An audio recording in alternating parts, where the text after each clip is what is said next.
Hər Hər kəsə kəsə salam. salam. Mən Səbinə. Mən Müşcan. Biz Azərbaycan Dillər Universitetində təhsildə sosial-psixoloji xidmət ixtisası üzrə 3-cü kurs tələbələriyik və bu videoda sizə öz təcrübələrimizi bölüşmək istəyirik ixtisasımız üzrə. Ümid edirik ki, hal-hazırda ixtisas seçimi edən abituriyentlərə də bu video kömək olmuş olar. Təhsildə sosial-psixoloji xidmət və psixologiya ixtisası arasındakı fərqlərdən danışmaq istəyirəm. Təhsildə sosial-psixoloji xidmət ixtisası nisbətən sonralar yarandığı üçün o qədər də tanınmır. Mən şəxsən tanımırdım.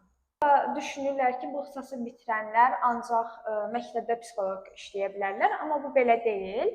Bu ixtisasın psixologiya ixtisasından fərqi odur ki, psixologiya ixtisası 4-cü qrupdadır, amma biz bura 3-cü qrupdan gəlmişik. Arasındakı tək fərq onların sadəcə pedaqoji fənlərə o qədər də üstünlük verilmir, amma biz pedaqoji fənləri də keçirik, kliniki fənlərlə yanaşı. Düşünürlər ki, psixologiya ixtisasını oxuyanlar tibb təhsilli olmuş olur, amma tibb təhsili almış olmurlar onlar da.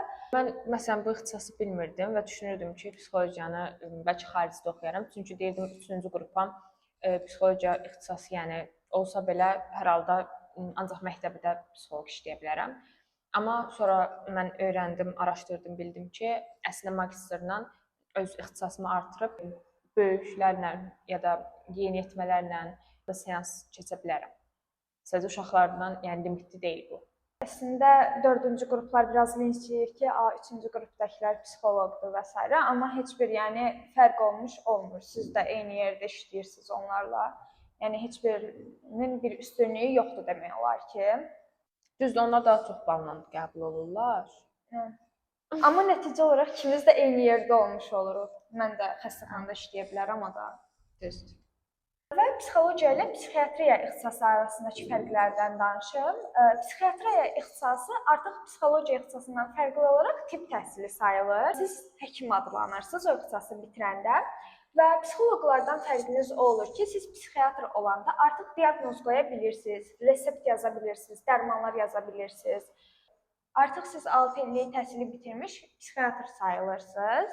Psixoloq və psixiatr arasındakı fərqlər bunlardan ibarətdir. Yəni bu ixtisasa gələndə 3-cü qrupdan tutan təhsildə sosial-psixoloji xidmət ixtisasına qəbul oldunuzsa ya da 4-cü qrupdan psixologiya ixtisasına qəbul oldunuzsa, düşünməyin ki, siz həkimsiniz. Hər ikisi psixoloqdur, psixiatr isə tamamilə fərqlidir. Bu ixtisasa qəbul olanlar ya da bu ixtisası istəyənlər düşünürlər ki, məsələn bu ixtisası bitirəndən sonra harda işləyə bilərəm? Əslində sadəcə məktəbdə psixoloq işləyərək, yəni yetinmirsiniz, həmçinin özünüz seanslar da qəbul edə bilərsiniz. Sən adi satış şirkətlərində psixoloq işləyə bilərsiniz.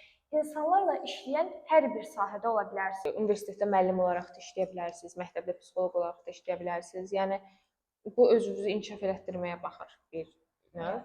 İnkişaf elətdirdiyiniz sürəcə sizə hər yerdə iş var. Mərkəzləri dedim. Mərkəzlərdə də işləyə bilərsiniz. Maaş məsələsi ən çox ağıllarda olan suallardan biridir. Maaş məsələsi də yenə Müşgan dediyi kimi sizin özünüzü nə qədər inkişaf etdirdiyinizdən asılıdır. Əgər tutan təhsildə sosial-psixoloji xidmət ixtisasını bitirdinizsə, məktəbdə işləmək istəyirsinizsə, sizin minimum maaşınız 400 manatdan başlayır ki, bu 2 ildən bir deyəsən imtahanla artıq imtahan balınıza görə maaşınız qalxır. 700-ə qədər çatır bu deyəsən. Amma siz özəl mərkəzlərdə seanslar keçə bilərsiniz. Bu da sizin özünüzün qoyduğu dəyərə görə alacağınız maaşdır. Xəstəxanalarda ya da satış şirkətlərində yenə də bu sizin özünüzə biçdiyiniz bir dəyərdir deyə bilərik. Biz bu ixtisas, daha doğrusu mən bu ixtisasa qəbul olmazdan öncə mənə deyilirdi ki, burada bu universitet, yəni Azərbaycan Dillər Universiteti müasir tələblərə uymur, müəllimlər tələbələrlə araları çox yaxşı olmur. Amma universitetə daxil olandan sonra tam əksini gördüm. Yəni buradakı müəllimlərin hamısı o qədər humanistlər ki, bir növ ixtisaslarından da asılı ola bilərdi. Çünki bizim ixtisasa dərs deyən müəllimlərin hamısı demək olar pedaqoqlardır, pedaqoji ixtisası bitirmiş, psixologiya ixtisasını bitirmiş müəllimlərdir və hamısı da çox humanist insanlardır. Yəni sizə nəinki dərsdən əlavə vaxtlar ayırırlar, şəxsi problemlərinizi belə dinləmək üçün sizə vaxt ayırırlar. Düzdür, bu ixtisasdan ixtisasa dəyişir, amma məsələn bizim ixtisasın müəllimləri bizə çox, yəni öz yaxınlar kimi davranırlar. Bizim kafedra müəlliminin bir ifadəsi var, deyir, siz bizə bir köynəyə yaxınsınız deyə biraz daha münasibətimiz yaxşıdır. Oxuduğunuz müddətdə də yəni kəsmək söhbəti olmur. Yəni oxuyursan sonunda Vərəqi boş qoymamısınızsa, yəni keçəcəyinizə əmin olun. Bir də imtahanlar məsələn bizdə 2 saat olur, kompüter sistemi yoxdur. Yəni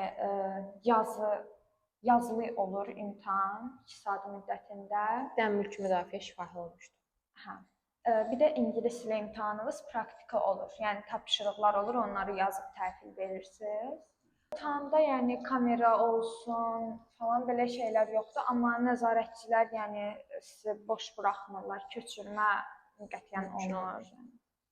Dərs prosesimizdən danışaq. Dərs prosesimiz çox interaktiv şəkildə olur. Yəni seminar mühazirə şəklində olmur. İndi bilmirəm, bəlkə də elə müəllimlər var bu universitetdə elə keçirlər, amma biz bu günə qədər yəni elə bir sistemdən dərs keçməmişik. Universitetin yəni sistemində yoxdur elə bir şey. Hər dərs müəllim də dərs danışır, siz də dərs danışırsınız. Yəni fikir mübadiləsi gedir demək olar ki, bütün dərs mövzusunda. Bir də bizim ixtisasda elədir ki, məsələn, dərslərimiz bir seans kimi olur. Elə bil ki, qrup terapiyasındasınız. O qədər yəni fərqli fikirlər, fərqli yanaşmalar eşidirsiniz və bir növ çox fərqindəlik yaşayırsınız bu ixtisasda. Yəni dərs hardan gəldi, hardan getdi, insan fərqində olur. Eynən. Semestrin ortasında kollektiv olur. Hə. Amma o da çox bir dəfə olur. Başqa rahat olur yəni. İl ərzində də 2 dənə, yoxsa kollektivlə bir yerdə 3 dənə qiymət almalıdılar. Kollektivlə bir də 3 qiymət, amma yəni bu demək deyil ki, 3 qiyməti aldım, işə oturum. Yəni elə müəllim var, deyir bilər. ki, 5 olsun, 6 olsun, yəni danış. Hə. Fərqi yoxdur. Sizin balınız artır da nə qədər dərs danışırsınız bilmirəm. Patok dərsləri sadəcə bizim ixtisasa aiddir bu arada. 4 ildə bir dəfə patok dərsi olur. O da tarix dərsinə aid idi. 1-ci kursda olmuşdu. Qrup 15 nəfərdən ibarətdir. Yəni bizim ixtisasda hər il qəbulda 15 nəfər olur. Rus sektorlarının qəbulu yoxdur, ancaq Azərbaycan dilindədir tədris. Materiallar kitab məsələsinə gələndə müəllimlər heç biri demir ki, ay bu kitabı alın, o kitabı alın. Siz bu ixtisasda sizin sahib olmalı olduğunuz 2 kitab var. O kitabları da 1-ci kursda alacaqsınız. Ondan sonra ancaq demək olar mühazirə mətnləridir. Mühazirələri də yazmırsınız. PDF şəklində atırlar onsuz da müəllimlər. Telefondan oxuyub dərsləri danışırsınız. Amma yəni əlavə müəllimlər kitablar məsləhət görür. O da sizin öz seçiminizdir, oxuyub oxumamağınız məcburiyyət daxilində deyil. İxtisasın müsbət və mənfilərindən danışaq biraz da. Mənə görə müsbət tərəfi odur ki, məsələn, bayaq dediyim kimi qrup terapiyası şəklində gedir dərslərimiz demək olar və çox fərqindəlik yaşayırsınız. Siz bəlkə də özünüz həmin an fərqində olmursunuz, amma məsələn 1-ci kursdakı bizlə 3-cü kurs arasındakı bizim aramızda o qədər fərq var ki, bunun hamısında da yəni müəllimlərimizin rolu var. Və biz o dərsləri öyrəndikcə bir növ özümüzə də tətbiq edirik, öyrəndiyimiz texnikaları, metodları və bu da bizim şəxsi inkişafımıza yaxşı təsir edir. Məsələn, qrup yoldaşlarımız var, heç bu ixtisası istəyərək yazmayıb, amma indi sevir məsələn öz ixtisasını. O yəni insanın özünə şəxsi inkişafı üçün məncə insan bu ixtisasa qəbul olsa heç peşman olmaz. 4 ili çünki boşa getmiş bir zaman kimi dəyərləndirməz, əksinə düşünər ki, özümə bir yaxşılıq edir. Bir də məsələn, siz ola bilər ki, ixtisasınızı sonradan dəyişmək istəyirsiniz. Tutalım, müəlliməlik istəyirsiniz. Bundan sonra müəllimə işləyəcəksiniz, ixtisası bitirib. Amma siz müəllimə olanda da uşaqların psixologiyasını bilməlisiniz onsuz da. Və burada öyrəndiklər yəni dediyim kimi uşaqların psixologiyasını bilməlisiniz ki, dərs prosesiniz də yaxşı keçsin. Ona görə yəni heç vaxt psixologiyanı bilmək mənfi bir şey olaraq sayılmır məncə. Mənfilərinə gələndə inkişafımız dayanmır. Bir növ, məsələn biz ixtisası bitirəndə hamımız demək olar ki, magistra vermək istəyirik. Çünki bizim öyrəndiyimiz 4 illə bitmir. 2 il magistr oxuyacağıq. Ondan sonra terapiyalar almalıyıq. Çünki terapiyanı bilmədən psixoloq ola bilmirik. Daha doğrusu psixoterapevt ola bilmirik. Yəni terapiya bilməmiş seans keçmək mümkün deyil. Yəni heç vaxt özünüzü yetər qədər bilikli sanmırsınız. Bir də o qədər bəlkə də sananlar var. Var təbii ki. Həqiqətən ixtisasını sevirsə, yəni sanmırsan. Həmişə deyirsən ki, ayda hələ öyrənəcək çox şeyim var. Bir də elədir ki, məsələn, psixologiya ixtisası daim yenilənir, daim təzələnir. Hər gün bir yanaşma, bir yeni metod çıxır və siz onları daim biliklərinizi təzələməlisiniz ki, dərs materiallarımız belə hər il inkişaf eləyir. Məsələn, müəllimələr deyir ki, keçən il bu ixtisasda olan uşaqlara bu material vermişik, amma indi dəyişdiyi üçün sizə yenisini verə bilmirik. Yenisini araşdırıb tapırlar. Universitetin mənfisi var. Hə, Bu da universitet. şərait yəni. Şərait deyəndə, yəni məsələn biz slaydlarımızı və s. özümüz evdən kompüter gətirib belə göstəririk, çünki bizim proyektorlu otaqlarımız çox azdır. Mənfi cəhətlərindən biri odur ki, bizim əsas korpusumuz 28-dədir. Bizim oxuduğumuz Çapayev Təbriz küçəsində olanda oxuyuruq biz. Metrodan çox uzaqdır. Metrodan çox uzaqdır. Plus da məsələn əsas korpusda bir işimiz olsa sənədlə bağlı biz burdan ora getməliyik. Ona görə kəsilməyin. Yəni imtahanı vermək deyil çətin məsələ, sənədləri düzəltmək 25%-də. Bu ixtisasda məsələn şəxsi inkişafla bağlı nələr eləyə bilərsiniz? Onlardan biraz danışaq. Məsələn, daim təlimlər olur. Müəllimləriniz sizə göndərəcəklər özləri. Bəzi müəllimlərimiz var ki, özləri təlimlər keçirirlər, kurslar keçirirlər. Onların təlimlərinə, kurslarına qatılıb əlavə məlumatlar öyrənə bilərsiniz. Çünki biz bu ixtisasda universitetdə daha çox nəzəriyyəni öyrənirik. Onların tətbiqini, metodları, texnikaları daha çox özümüz şəxsi təlimlərlə, kurslarla öyrənirik. Onlara qatıla bilərsiniz. Məsələn, mən könüllü proqrama qatılmışdım. Uşaq psixologiyası üzrə könüllü psixoloq olaraq işləyirdim. Yəni müəlliməmizin şəxsi mərkəzi idi. Orada bizim üçün şərait yaradır. Biz də öyrəndiklərimizi tətbiq eləyə bilirik. Psixoloji kitablar, filmlər izləyə bilərsiniz. Bu film psixoloji olmasa da olar. Məsələn, normal bir film izlədiniz, amma onu psixoloji cəhətdən analiz edib özünüzü inkişaf etdirə bilərsiniz. Yəni düşünməyin ki, hə bu ixtisas qurtardım, gedib psixoloq işləyə bilərəm. Elə bir şey yoxdur. Gedib böyük bir büdcə qoyub, bəlkə də qoyduğunuz büdcənin qarşılığını belə almayacaqsınız. Amma gedib terapiyalar. Yaxşı öyrənəsizsə alasınız. Gedib terapiyaları öyrənməlisiniz.